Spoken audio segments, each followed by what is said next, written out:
And hello, everyone, and welcome to a new episode of Rich Sports Talk, your home for all the latest and greatest on the New York Jets. Hello, everyone. I'm your host, Nolan Rich. Thank you so much for joining us here today. And it is mercifully over. The Jets' 2024 campaign has officially come to a close. And we are here to look up all the broken pieces. We're here to offer clarity. We're here to offer a vision going forward. So the New York Jets, a season that began with so much optimism, a season which we were dreaming of possible scenarios, ended in arguably the worst nightmare that I think we've ever seen. Aaron Rodgers teased us today of what could have been 23 or 36, 4 touchdowns and 1 pick. Although before the game, it came up with the notion, and Aaron Rodgers also teased everyone saying, there's a chance this could be my last game. And it is the last game of Aaron Rodgers. He went out in style. But let's get to this New York Jet team, because this New York Jet team is incredibly frustrating. And this was a day where I think a lot of Jet fans are going to come out of this upset, because I know a lot of us were watching Tankathon in the 1 o'clock hour and we're praying for draft selection. Here's the way I look at the draft selection. We'll talk about the draft in a little bit. The Jets, this is where I thought they'd be picking 7 to 8. So much had to go right. Yes, the Patriots won, which knocked them out of the number 1 pick, but there were so many scenarios which had to go the Jets' way just for the Jets to jump up. It was such an improbable thing. I was hoping the Jets could get into the top 6. I'll give you my thoughts on the draft order and how it is very important, especially for how the Jets are picking. But again, guys, welcome to Rich Sports Talk. Again, on this channel, we are expanding this channel. If you want to make sure your comment is read, because again, we're going to have a lot here in the live stream as we break down this Jets post game, make sure to use that super chat feature so you jump the line and make sure that your comment is heard. There's going to be a lot here. And again, if you're joining us after the live stream, make sure to like, subscribe so you miss any of our latest content. Also comment. We've done a little bit of a rebrand, refresh, as you can see, Jet fans, as we are expanding the Rich Sports Talk brand and trying to help grow this within the Jets community. We will be talking about so much tonight. There's a lot to go through, everything, but let's start off with the first, I think, is the most important thing, which is Aaron Rodgers' future with the Jets. I think that it is clear the Jets are moving on for Jeff Ulbrich. The Jets are going to clear house. The Jets have already brought in people for the head coaching interview, and I'll give you my thoughts on Mike Vrabel in a moment and what has happened there potentially today. But this, to me, is going to be a big headline. And I was curious, too, why Aaron Rodgers would drop the subtlety that there's a chance, hey, this might be my last game. And you've seen it on Twitter right now that, hey, there's sometimes he's mouthing, hey, this could be my last game. Hey, this could be my last game. And look, it is incredibly frustrating because you look to this awful season, you just need a reset. And I know there will be proponents of, well, let the head coach pick, let the GM pick. And if the GM and head coach are the best candidates and they feel this is the best option is to keep Aaron Rodgers, you know what? At the end of the day, I'm not going to say I would be completely against it. Like, I don't think you shouldn't close every possibility on it. But my thoughts on this are very clear. I think that this organization just needs a reset from quarterback, head coach, GM. They need a clean slate. Aaron Rodgers, we see it. He is a talented quarterback, but there's a difference. When you are winning MVPs and playing as a top 5 quarterback in the NFL and your team is winning, you can put up with a lot of the nonsense. But when your team is not winning, when you're struggling, when it's seemingly that Aaron Rodgers is ignoring arguably your team's best offensive player, because there was a point in this game where I was flabbergasted. And again, I shouldn't have been shocked, but there was a point in this game where Devontae Adams had 10 targets. Anyone want to venture what Garrett Wilson had at that point? Any guesses? Anyone in the comments section? Place your bets. Place your bets. Was it 5? No. Was it 4? No. 2 targets. 2 targets to Garrett Wilson. 10 to Devontae Adams in the third quarter at one point this game.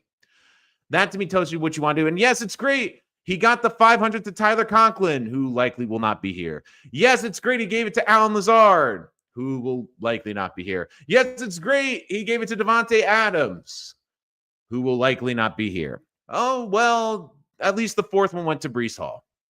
This was just a microcosm of how frustrating this game was. This was just a microcosm of how frustrating this season was. And let me say this about the announce crew, because I don't usually do this, but this announce crew did no homework when basically they were all lamenting at how great Aaron Rodgers looked today. And look, he looked great today. Problem is, it's a 17-game season. Problem is, yes, this is a team that you look at it and you go, well, he played well. Devontae and Aaron walked off the field just now together for what might be the last time together. This is one of the things I am really frustrated with, because this is one of those times where with Aaron Rodgers, we were teased. I think that's part of the reason this was such a gut punch season if you were a Jet fan, because it wasn't just that Rodgers, it wasn't like Rodgers was terrible. You'd have moments like today was a moment where you're like, this is the quarterback we thought we were getting. This is the quarterback we thought we were going to see for the majority of the season. But unfortunately, it didn't happen. And I will respect Aaron Rodgers' decision to come here for the Jets. I will respect Aaron Rodgers for the career he has had, but it is clear that this organization needs a restart. They need a fresh set of eyes in charge. They need a fresh restart. And it is clear that they need to move on. And look, it's not easy because there's not a lot of great options.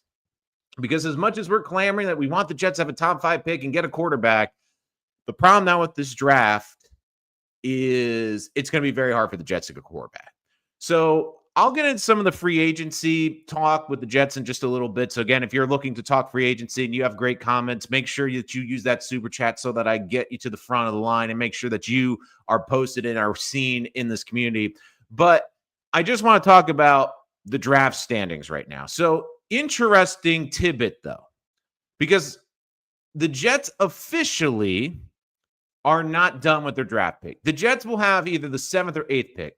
But depending on the strength of scheduling, so if you want a rooting interest tonight, if you're a Jet fan, you want to root for the Lions. Because if the Lions win tonight, the strength of scheduling will flip and the Jets will get the 7th pick in the draft. If the Vikings win, the Jets will stay where they currently are, which is the 8th pick.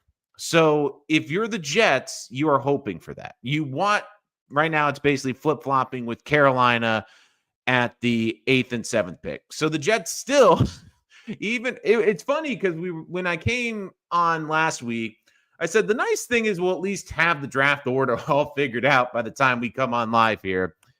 But of course we don't. So here's how this draft's going to break down. Because the quarterbacks are going to get pushed up the board. It happens every year. The quarterbacks are going to get talked up. The next 4 months is basically going to be supercharging the quarterback narrative, especially if Aller comes out, because again, that's a curveball we didn't expect last week, where all of a sudden it's like, well, he's going back to Penn State, but if they do well enough in the playoff, maybe he'll come out. And I think part of it too was he looks around and goes, the quarterbacks in this class didn't exactly have a great postseason. This isn't a great quarterback class. Next year's probably gonna be a tougher class. There's a chance I could be a top 5 pick, and I wouldn't be surprised. But here's the problem for people that want a quarterback for the New York Jets. I don't think it's going to happen. You have Tennessee at number 1. And as soon as they got that number 1 pick, you heard all the talk about how much they like Ward.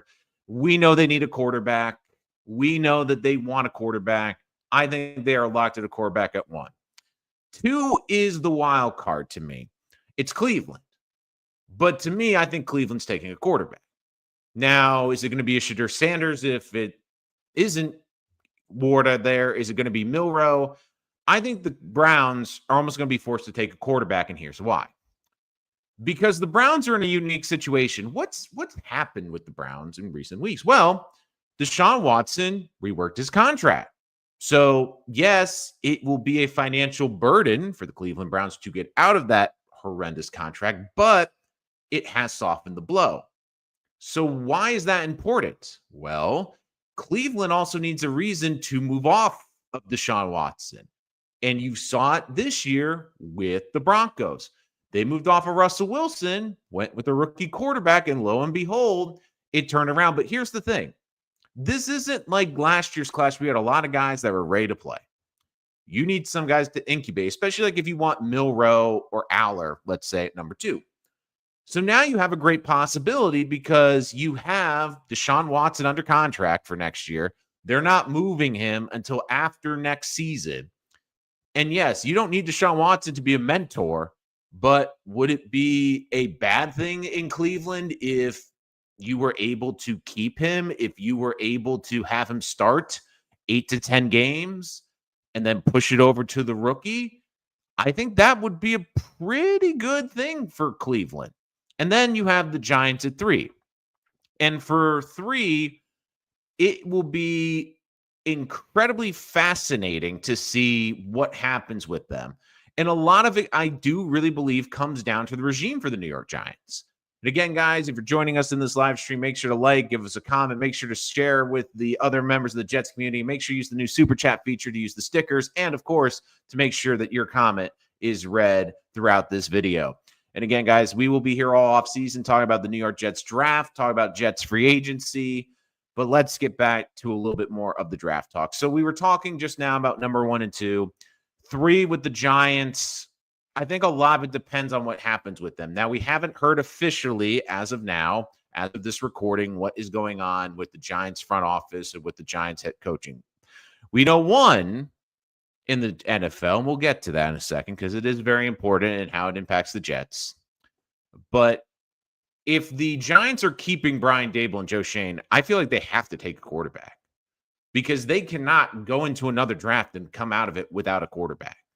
So right there, you have 3 teams in the top 3 that are desperate for quarterbacks. The first team you get to that isn't desperate is New England at 4. Then you have Jacksonville 5. And then you have Las Vegas, who currently will be 6. Las Vegas, to me, can be the wild card of the draft because it's clear that Shedeur Sanders in the Sanders camp is very intrigued with Vegas. And I feel Sanders is going to be, and we'll talk about this as we get through the draft process, I think he's going to be one of the most fascinating X factors of the entire NFL draft. Because we talked about the Eli Manning draft, where basically the Manning camp made the declaration, hey, he's not playing for San Diego. But the funny thing at the time was it was just San Diego. We knew they wanted to end up in New York, but it was more of, we'll play for anyone other than San Diego. I have a feeling that Dion is going to come out at some point with a list of teams that his son will play for. And if he doesn't, don't bother drafting him. Now, I think the Giants will be on that list because of the New York market.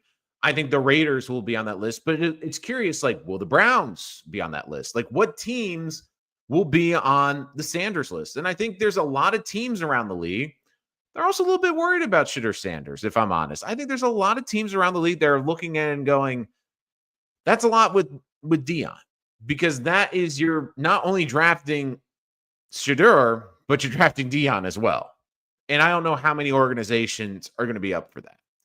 But still, I think the Jets likely are going to pick 7th or 8th. The big thing with the Jets for me was that they get within the top 9. Because this is a draft where you have 8 or 9 really good players. And then after that, it's a big drop-off. To me, as I've gone through my board, this reminds me a lot more of the 2023 draft with McDonald in it. Because when McDonald was picked, he, to me, was a late first round, early second round pick. But I didn't kill the Jets as many people did at the time, because the thing with that draft is once you got past Jones at 14, it really wasn't a huge difference between prospects 14 and 45. It really came down to who do you like as a fit and who do you like the upside of. And speaking of which, I think Will McDonald had an unbelievable game today. I think that pick has turned out to be a really good one. I think that you are very impressed with how he has done this year. And I think he's a very exciting piece, especially when you bring Jermaine back next year. But for me, the big thing for the Jets was make sure you're within the top 8. And they're going to be within the top 8. And the big thing with this draft is also what I like to call the quarterback run, because we see it every year. When quarterbacks get overvalued, which they're going to, and it happens every single season, the question is, how far will some of these talented players drop down the board? Now, I think at 8, it will be difficult for the Jets to get a Mason Graham, who I think we'd all would love as an interior defensive lineman.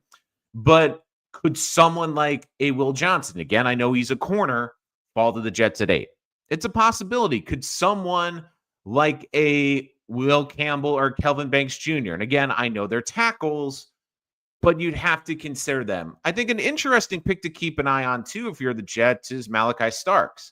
I know a lot of people don't want to take a safety in the top 10, but I think he'd be a bona fide playmaker. He would add to the third level of this defense. I mean, this defense has playmakers in the front 7, but they don't really have someone especially deep in the secondary. Yes, they have some good corners, but they don't really have those great ones in the secondary. So for me, I think that is very important to make sure that you get that in there as well. So here is also another thing, too, that I wanted to talk about. Let's look at the free agency, because the Jets have a lot of pending free agents. And again, I see some of your comments coming through. If you want to make sure they're read, make sure they use the super chat feature. But I see those coming in. But I want to go over some of the pending free agents. Again, there's a couple of intriguing players I'll talk about that are on the bubble for the Jets. And we will also talk about how basically they could be impacted as well. So let's go through the offense. When I look at this list, I would say for the offense, 2 guys I want back are Morgan Moses and Tyler Conklin. Conklin, to me, is a borderline one. The thing is, I don't think he will be back, but if you could get him at the right price point, I would be intrigued to bring him back. To me, Morgan Moses is probably, weirdly, my biggest priority of all these free agents outside of Jamie and Sherwood. And here's why. For me, you saw a clear drop when Morgan Moses was out this year. Morgan Moses is clearly a big leader in that locker room. He's clearly a big presence. You heard everyone talk glowingly about him. He won an award, of course, for his presence on this team. To me, I would bring him back, and it would help because then you have someone that could be a nurturing right tackle, because I still think the Jets need tackle, because we saw it even today. Max Mitchell and Carter Warren are basically turnstiles at left and right tackle. Now, the thing is, I will not fully give up on them yet. And the big reason is I don't think the Jets have had a good offensive line coach the last 2 years. So if they get a decent one in here, could that maybe happen? But if I'm the Jets, I would be looking at like an offensive tackle in round 2 or 3, someone that you see as a future starting right tackle, comes in as the swing next year, but sits behind Morgan Moses to learn. But the defense obviously has a lot of holes on this team, and there's a lot of intriguing ones, a couple of which I think a lot of you are already saying kick rocks. You're saying kick rocks to Kinlaw. You're saying kick rocks to Reddick. You're saying kick rocks to Oliver. Reddick will be intriguing because one of the reasons I advocate for that trade was initially the Jets, if he signs in free agency, would get a 3rd-round pick back. I don't know who's signing him in free agency. I'm praying someone gets him, so they do get a comp pick. DJ Reed, I'm not sure what the compensation would that pick be, but with his comments last week in Buffalo, I know a lot of fans are up in arms. I personally didn't think it was that big of a deal. I would love DJ Reed back, but here's my thoughts on DJ Reed. I think that the Jets got everything you could have wanted and more out of that contract. To me, that was the best free agent signing Joe Douglas had. And it's the signing you want. You want a guy that's in their mid-20s, still has a bit of ascending, and you get him at the right time in his career. DJ Reed's going to be 28. You hit on that contract. It's so hard in the NFL to hit on contracts in free agency. What are the chances you're going to get another good bite at that apple? I think you saw DJ Reed getting a bit nicked up this year. To me, as much as I love his presence, as much as I love him as a leader, I think it is time to move on. Now, Jamie and Sherwood, I think a lot of people are screaming because he's the team defensive MVP. He has to be resigned. He has to be resigned. Look, I want Sherwood back here as well. But the thing we have to wait on is seeing who the next head coach is.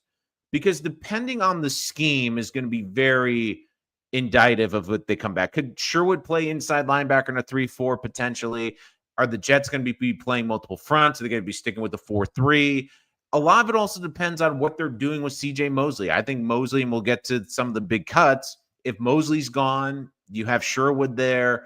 I think that Sherwood at times got a little bit overwhelmed just because of his size. I think you need another big linebacker in this room, especially in early downs. But to me, I think on the offensive side, if I have to put a star, Morgan Moses is my priority on offense. On defense is Sherwood. On the bubble, Ashton Davis, again, of course, making picks when it doesn't count today.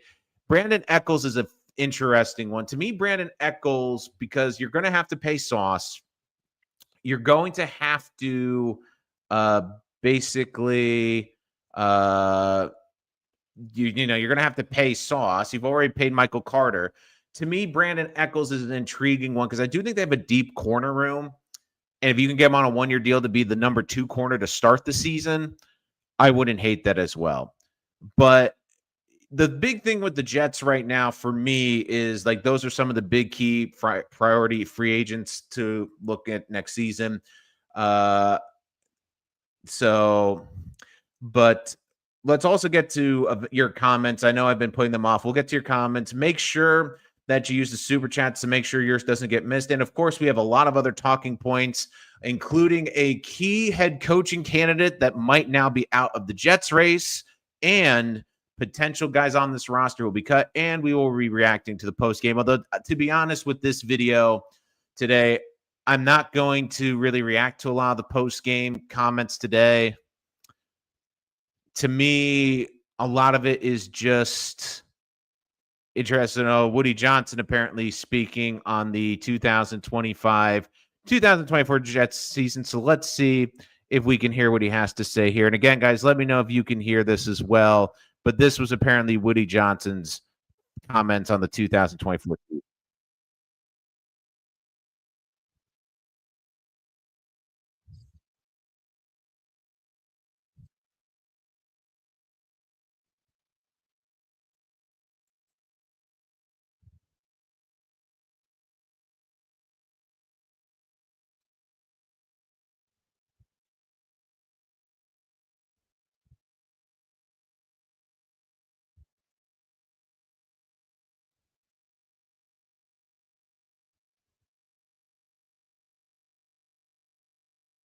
Yeah, Woody, it's a little too late for that. Look, just the one question basically didn't live up to expectation. We ended up well. I don't care about anything else, but when to end the season was good. They didn't give up. They really showed up. Woody needs to have a press conference. This is just it's frustrating because again, I get that it's nice to end the season on a win. It's nice to be a division rival. It's nice to beat the Dolphins, but at the end of the day, it's just really frustrating because it's just one of those things. It's just like, man, I I'll tell you this. It takes a lot to get me a little bit flabbergasted, but I am a bit flabbergasted. They're saying Glenn to the Saints. I think if it is a little bit early for that, Bijan, but we will get to that. The secondary is poor. We need a D tackle, 2 safeties, and a starting quarterback. We also need a right tackle. Stanley, we need a lot. Stanley, we need a lot. Like that. I think that's the biggest thing. I agree. I don't think or want an OT in the first round, later rounds, but sign me up later. So here's the other thing too. Hopefully the Jets cut Carter Warren, Xavier Gibson. Carter Warren, I agree with Clemens and Gibson. Warren, again, I kind of want to see him get a decent offensive line coach. Maybe that will change a couple of different things. But here's a couple of things I want to also talk about too. We'll talk about guys on the bubble, but I think one of the big storylines about the New York Jets came out today just hours before this final game ended. So for those of you unaware, Black Monday officially started today with the New England Patriots firing Gerard Mayo after one season. And the speculation is now you got a lot of people hinting that Vrabel was using the Jets to get leverage for the Patriots. And it seems like that is the case. I think Vrabel wants that job. I think Vrabel has the connections with that organization. And again, for people wanting to blame Vrabel to go back to New England, like it's connections. That's where he was successful. That's the organization he knows. I get it. But I will say this. It is very fishy, and I do hope the NFL investigates this a little bit. Who knows if they will, but I find it fascinating that, we talk about coaches getting the short end of the stick, and Gerard Mayo, I feel horrible for, because again, he got one season, just one. And it's frustrating, I think, because you saw Robert Kraft basically say how they've handpicked him, how they've been developing him for years, how this was his opportunity, how he was the heir apparent to Bill Belichick, and they gave him one season. They gave him one season with a rookie quarterback and a bad roster. And I give Mayo credit, like if this was, because don't forget, when the Patriots started the day, they had the number one pick. And I guarantee you, he's heard from his people, he's heard in that building, he's getting fired. Like, especially either way, like he, to me, wasn't getting out there, because this was not even like an hour after the game. An hour after the game, not only had been fired, but the Patriots had a statement ready. The Patriots had a statement. We've seen with the Jets this year, when they have a move pre-calculated, they have a statement ready to go. And again, it doesn't seem like it takes too long to come up with a statement, but you knew they had that in the chamber. You knew they had that in the chamber. And if you were that close to firing Mayo today, like to me, it just seems really kind of to get Vrabel there. And look, if I'm Vrabel, I get it. And even coming into this, as much as I wanted Mike Vrabel, to me, I felt Mike Vrabel was a pipe dream, because Mike Vrabel was the number one coaching candidate and he was going to have his choices. And I said this on the last episode, when even though I thought that it was great that the interview went great, the two people that concerned me for Vrabel were, number one, the Crafts and the Patriots, because again, the familiarity. But number two was Tom Brady out in Vegas. I could see Tom Brady going, look, I want you to work for me. We have a great relationship. Like, it's a lot about connections in this league. And it's frustrating that the Jets likely won't get Vrabel. But the big thing is the Jets just have to get the right people. They have to get the right GM. They have to get the right head coach. And I did see in this chat a couple of people saying, well, Aaron Glenn's going to the Saints. Look, my thoughts on Aaron Glenn are, I think Aaron Glenn is an incredibly talented individual, and I think he has a lot of the characteristics that could make a very good head coach. But he's never been a head coach. This has been such a mess with the Jets, and I've said this. I would rather take someone with a lower ceiling but a higher floor that has done the head coaching job before. I'm sick and tired of the Jets playing defensive coordinator roulette. They tried it with Bulls. They tried it with Saleh. They've tried it with Rex. They've tried it with pretty much everyone. In the one time they went outside the box, they went Adam Gase after he got embarrassingly fired with the Miami Dolphins. So if you are the Jets, I think you have to look at every avenue. You have to make sure that you're checking every possibility. And look, I know that there's going to be a lot out there, and I actually have a poll on here as well. I asked a lot of you, what former NFL head coach would you want to be the head coach of the Jets? And it was between Ron Rivera, Rex Ryan, and Brian Flores. Flores won in a landslide. Rex came in second, and Ron Rivera was a distant third. I'm going to have an unpopular opinion here, which is, I don't want Ron Rivera to be the head coach of the Jets, but if it came down to Ron Rivera or Rex, I lean toward Ron Rivera. And I know a lot of people are saying, well, Ron Rivera, it ended horribly in Washington. Ron Rivera, here's the things with Ron Rivera that I like over Rex. Number one, he's coached in the league more recently, coached up to last year. Number two, Rex has been out of the game a long time. And the biggest thing for me is the Jets need a culture center. Even when Ron Rivera teams were bad, they had a good culture. Rex's teams did not have a good culture. Like, we forget that the reason people really were excited about Saleh was he felt like he was the new Rex. Highly energetic, again, not as opinionated, and wasn't going to give you the bulletin board material, although, the receipts comments. Like he's had his Rex isms throughout his tenure when he was the Jets head coach. So my big thing though now is if you were to ask me, because I think Vrabel, it seems pretty clear he's not going to be a member of the New York Jets, who I'm leaning toward to be the number one candidate at this point. And surprisingly, I think the guy I'm leaning toward, and again, guys, make sure to chat. Let us know what your comments are, your questions. If you want to make sure it's guaranteed to be seen, use the super chat feature so that I make sure I see your question. Again, super chat to jump to the front of the line. If you had to ask me today who my number one choice would be, I have an intriguing one, which is I feel like if you had to ask me, it'd be Brian Flores. And people are going to ask me why Flores. Number one, I think he's done a masterful job with the defense. Number two, I think he was wrongly fired in Miami, and I think he proved to be a good culture center and a good coach. But there's an other factor that I have with Brian Flores.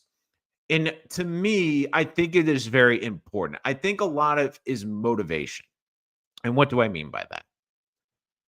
For me, Brian Flores, does a part of him maybe feel wronged by the Patriots that the Patriots didn't really give him the opportunity to be their head coach last year with Gerard Mayo? Do you think he maybe feels a little bit betrayed by the Patriots? That could be a part of it. Maybe he doesn't like the Patriots with how they treated him and didn't give him an opportunity.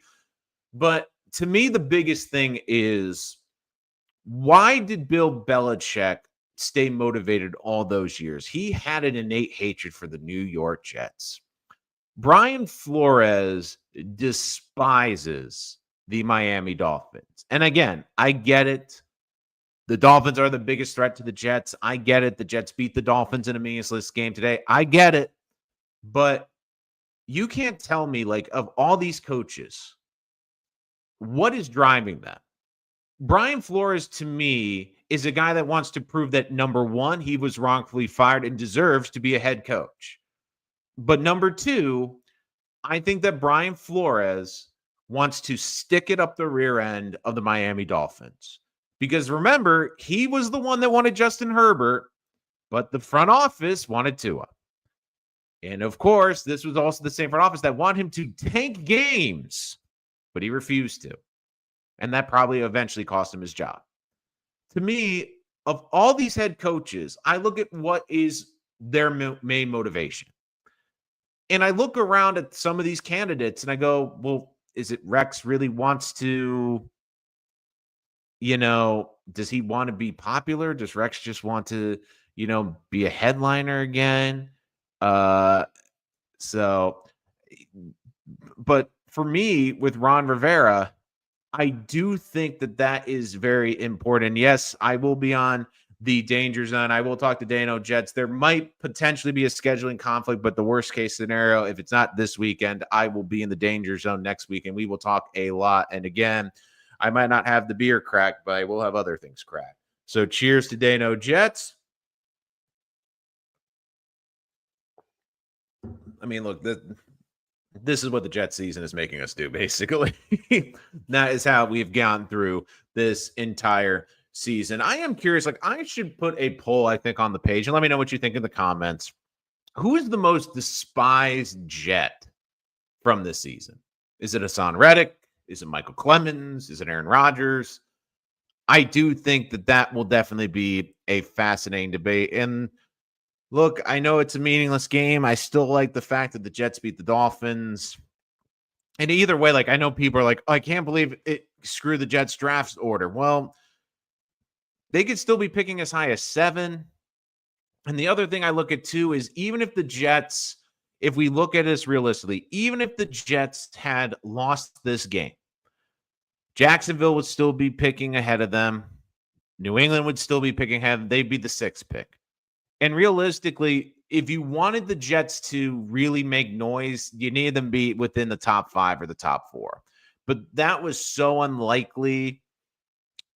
It just, like I came into today, I'm like, look, they're probably going to be picking 7 or 8. Just don't end up with like the 10th pick or the 11th pick. Like to be honest with you, was more concerned they'd go the other way. And the fact that they stayed neutral, I'm okay with. I'm okay with. But we'll get to some of the pending potential cuts. Again, guys, super chats to jump to the front of the line. And for Dano, it's Tyron Smith. Look, I can't hate Tyron Smith. I think a lot of it was Father Time caught up to him. For me, I think Michael Clemens should have been cut all season, made boneheaded plays every week. You look at guys like Hassan Reddick, who came in here and basically, and I'll have to check, like, let me just check this really quick, because coming into the game, I know he didn't even have a full sack.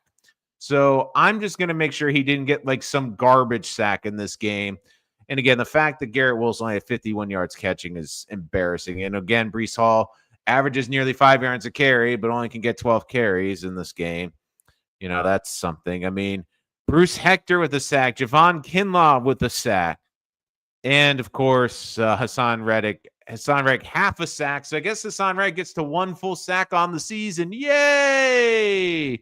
So again, that is just so embarrassing with him. And you know, it's bad when Javon Kinlaw has more sacks than you. Javon Kinlaw's been arguably one of the worst free agent signings we've seen.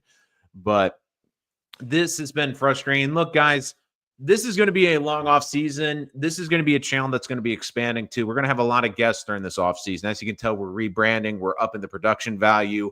We're going to be doing a lot of changes, but a lot of that is because we want to keep growing this channel. We want to also expand our content. We're going to talk to other Jets content creators. We're going to talk with people about the draft. And look, if you are a big draft fan, which I think Jet fans by nature by now have to be, you're going to love this channel. We do full mock drafts on this channel. We break down the Senior Bowl. We have a lot of prospects coming up. And if you have ideas for prospect videos or prospects you want me to talk about, let me know, and I definitely will. I'm right now going through our big board. I'm going through all my draft potential. I'm scouting the film right now. And look, it's the good news for the Jets is if the Jets were picking at 10, I'd be more concerned.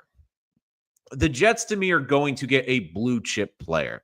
And in a weird way, if a quarterback fell to the Jets in this draft, I would almost try to just get another pick in next year's draft. Like if a team could give you a future 1 to trade back, I would be more open to that. But I think that is a rare chance in this draft. But either way, I still think that the Jets are going to get a blue chip prospect. But I think today was just a frustrating game because you saw, like, again, the tease. It was a strip tease. You saw Rodgers with 4 touchdowns, and you're like, where was this all season?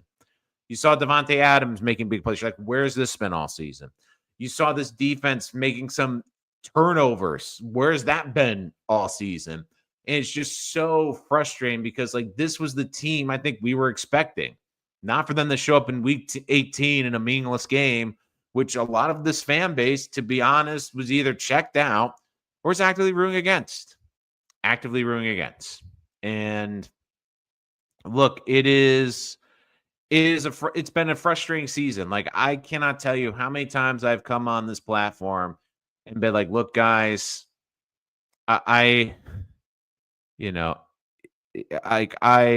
to do this. And it is interesting. DJ Reed with an interesting comment after the 61-yard gain today with the quote checked out. DJ Reed comes back and makes a tackle. Look, DJ Reed, I thought, got the short end of the stick, and that also came from a Buffalo beat writer, and I kind of took that with a grain of salt because I'm like, look, especially with the way the Jets beat has been this offseason, looking for any blood in the water, I think it is surprising none of them got that quote. So I always look, DJ Reed's been a great Jet. I'd love to bring him back, but arguably, I don't know. Rodgers on his future. I know I can still play. Ultimately, it comes down to desire on their side and desire on my side. And asked if he thinks he'll return to the Jets. Truthfully, I don't know. Says he looks forward to the conversation with Woody and Christopher Johnson in the organization. Look, to me, I think Rodgers is going to want to play. I just get this feeling with the way he's been talking, the way he played today, the way he's been constantly throwing the football. he's trying to show that he can basically still do this, that he is still a high-end quarterback and that he is still a elite player. But, it is frustrating when you see you see this team basically just you just get this one brief glimpse from Aaron Rodgers today. And look, I think Rodgers is going to play next year. I would take the whole cap hit, but once again, my thought is you got to let the new GM pick and you got to let the new coach pick. Maybe there's a scenario where Brian Flores comes in and says, you know what? Screw it. I think Aaron Rodgers is still talented enough. I can get this defense back to a top 10 defense and we can win a lot of football games. The thing with the Jets right now, and I know that they're this fan base where they are right now, because I am a Jet fan. If I am the Jets, you need to get the right people. You need to get the right hire. You need to bring in the right people to turn this around. You need the right people in this building. I don't know who that is for a GM, but if you had to ask me tonight, and again, you guys can let me know what you think in the comments, I think my number one choice for head coach, if you ask me tonight, gun to my head, it's Brian Flores. Former head coach, successful head coach, someone that can build a culture, someone that has turned around a defensive unit, is a great defensive mind. But here is the most important thing with Brian Flores, why I like him above any other candidate. And you can let me know what you think in the comments. Brian Flores is motivated. He's pissed at the NFL. And I know the whole loss against the NFL, if he gets a head coaching job, I think that will go away. But I think that number one, he's pissed at the NFL for not giving him an opportunity, especially after the success he had as a head coach. But number two, more importantly, I think he would relish the opportunity to stick it to the Miami Dolphins. I think maybe there's a part of him that also wants to stick it to the Patriots a little bit, how he didn't get the opportunity and Mayo did, and Mayo got all this glowing reviews, and now he's out after one season. To me, Brian Flores would be someone that is a motivated head coach. When I look at these other head coaching candidates that were the former head coaches, I kind of look at it and I go, well, what's Ron Rivera's motivation at this point? What's Rex Ryan's motivation at this point? What is Pete Carroll's motivation at this point? Like, do they really want to be here for 4 or 5 years? Do they really want to stick it out for the long haul? Or is this kind of just that they just want the job just to have a job? Where when I look at Brian Flores, I do think that this is a opportunity where basically, and it is interesting too, we talk about culture 30 seconds ago, Tyreek Hill, if he wants out of the Dolphins, I'm opening the door, I'm out, bro. It was great playing here, but at the end of the day, I got to do what's best for my career. I'm too much of a competitor to just be out there. So you want to talk about culture, I to me, if you had to ask me, it's Brian Flores is who my number one choice is right now. And again, if by some miracle Vrabel is interested in the Jets, he's my number one option, but I don't think it's realistic. Because I do think people talk, especially close people. I mean, if Vrabel told like people within the Patriot building, hey, I'm interested in the job, there's a reason. Like, it's fishy to me. Like, the Patriots couldn't even wait. They couldn't even wait till tomorrow. They couldn't even wait till this evening. Like, it was an hour after they won. It was almost like petty.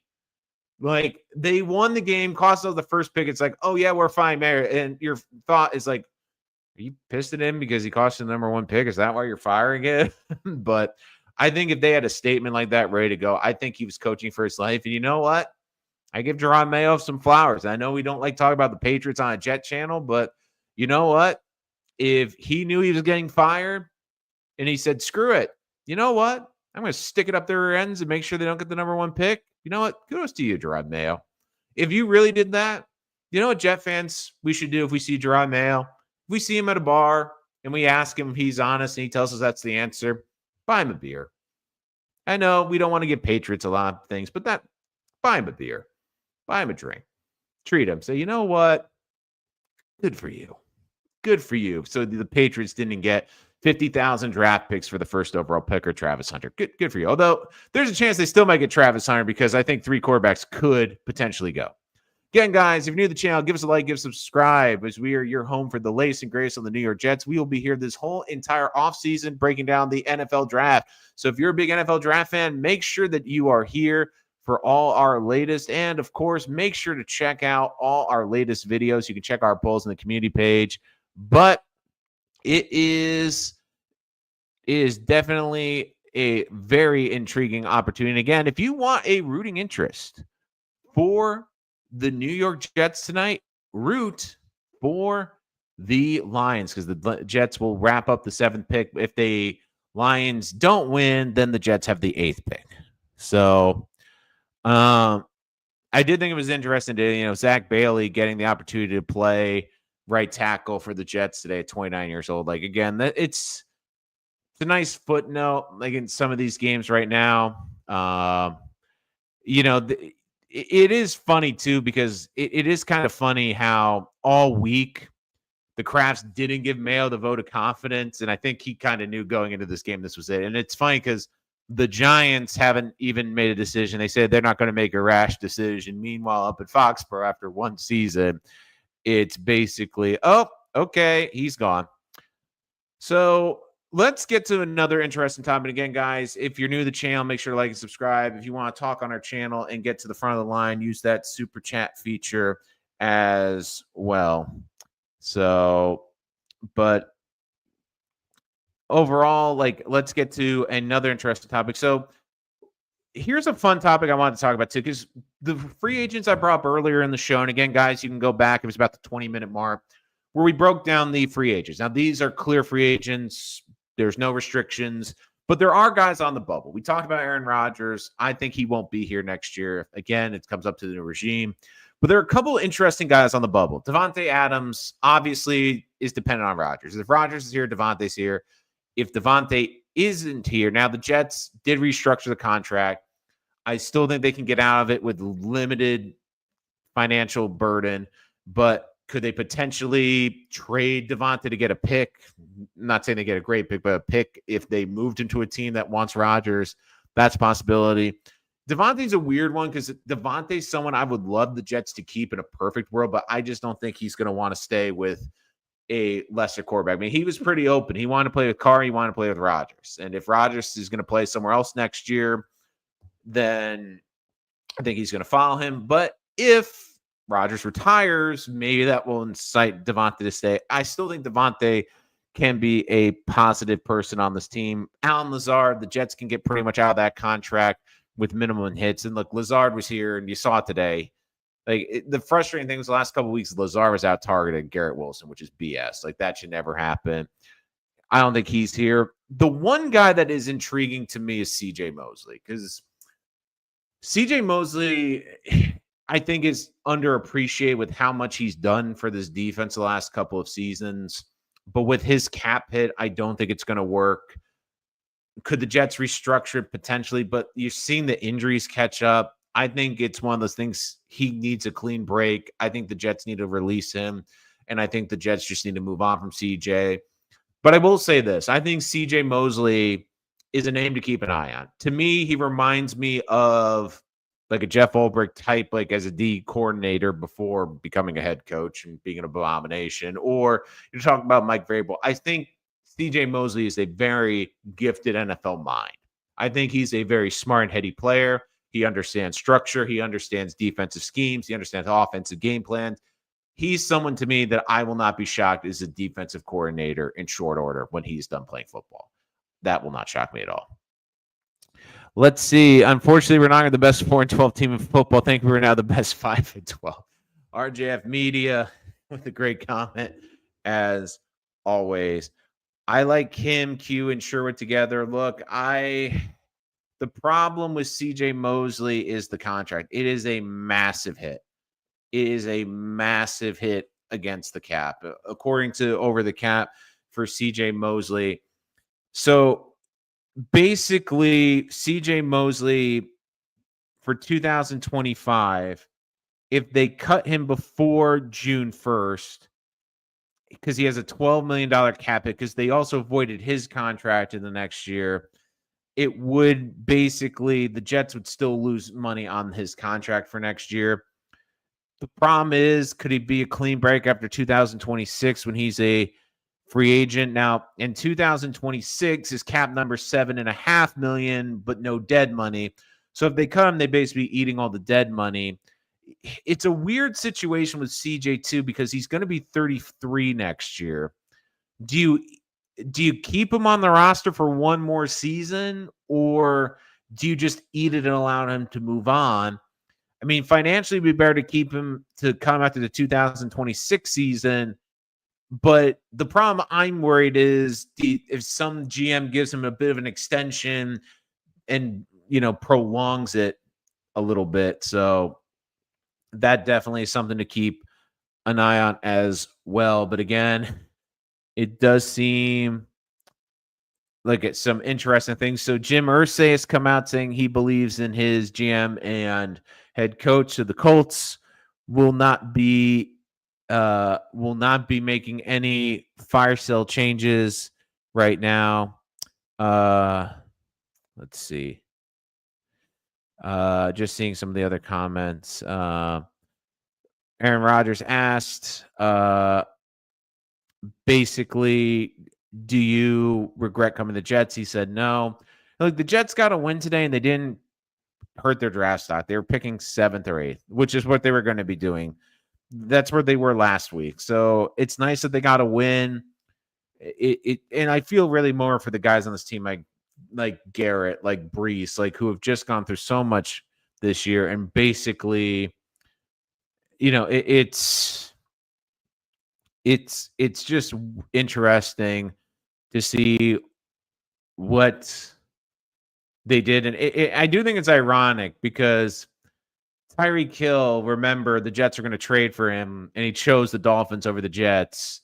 And now, not only did the Jets beat Miami bad enough that he wants to leave, but they also held them to, I believe, under 1,000 yards for the season for the first time in his career. So, look, there's a lot of things that are going to happen. And really, it's going to be, the best way I can describe the 2025 Jets offseason is this. It's going to be a domino effect, which will lead to a lot of changes. So the first domino to fall, yes, he did reach 1,000 yards this year audition. The first domino to fall is going to be the head coach in the front office. We got to see who the head coach is and who the general manager is. Based off of that, we can react, get an idea of what they're thinking at the quarterback position. And look, I think it'll be pretty quick. I don't think they're going to let this with Aaron Rodgers drag out too long. I think whoever is coming in is going to make that decision pretty quickly. If you ask me today who I want to be the Jets head coach, I want to be Brian Flores today. And look, if Mike Vrabel by some miracle doesn't go to the Patriots, he would be my number one choice. I just don't see that happening right now. And again, guys, use that super chat to make sure you jump the front of the line. Don't miss any of, and make sure that your comment is read in these videos. The other thing, too, is I think a lot of it's going to come down to, like, a Brian Flores might look at it and say, you know what? I think I can get this defense to play pretty good. I don't have a problem with Aaron. We can run it back 1 year. Like, that could definitely be in the cards as well. Maybe Flores looks at it and says, you know what? I still thought he could play pretty well when he played our Viking defense. There's a chance. So I won't completely rule out Aaron. I'm leaning on the side that the Jets need a culture change. And the biggest thing I worry about is the Garrett Wilson relationship. If Garrett Wilson, who's a guy you want to build a franchise around, basically tells you this offseason, look, we can't win with Aaron. And I get it with Garrett. He's not getting targeted. He's not being used in this offense. I get his frustration. If you feel like, again, it's not talent with Aaron. The big thing with Aaron is, do you think he is a problem in the locker room and a problem for the team culture? And I think he is. So a name I'd keep an eye on potentially is Justin Fields. If I'm Garrett Wilson, I'm trying to pick his brain, seeing if he thinks Justin Fields could be a good fit. Playing with him at Ohio State, that could be a possibility. But once again, it comes down to who the Jets hire, and they have to hire the right people. They have to hire the right GM. They have to hire the right head coach. Once those get figured out, We can then debate about the quarterback position. Once that comes up and the Aaron Rodgers future is decided, we can then decide what they're going to do at receiver. Because if Aaron isn't here, Devontae isn't here. If Aaron is here, Devontae is here. And then that trickles down to the draft. If Aaron is here, if Aaron isn't here, if Devontae is here, if Devontae isn't here, what happens in free agency? There is a lot of moving pieces. And it's, there's so many moving parts to this offseason that we basically just have to kind of wait and see what happens. And the one thing I will tell you, though, is we will be here for the entire haul. We will be here for every Jets pick. We will be here with mock drafts. We'll be here breaking down the prospects. We'll be here breaking down free agency, the coaching candidates, and all of that here on Rich Sports Talk. It is going to be a long offseason. It is going to be a transformative offseason, hopefully, for the New York Jets. But more importantly, it is going to be an integral offseason for the Jets' long-term success. Because the decision the Jets have made, and I know I'm going to sound like the broken record again, the decisions that they make this offseason are going to greatly impact this franchise going forward. If they make the right decisions, there's a chance the playoff drought could end next year. And I know people don't have faith in the organization. I completely get it. I understand where you're coming from. But we have to see what decisions are made and react accordingly. And based off the decisions, get an idea of what the blueprint is for the Jets. Because right now, it's too early to speculate. When I do my drafts, I go off a lot of the coaching and off the GMs. But right now, I can't give you a picture because I don't know what the Jets' blueprint is because the Jets don't have one right now. We need to wait to see who those people are that are going to be writing that blueprint. And it's going to be incredibly important because one thing you cannot question is the passion and loyalty of this fan base, which is broken right now. This is a fan base that is in shambles.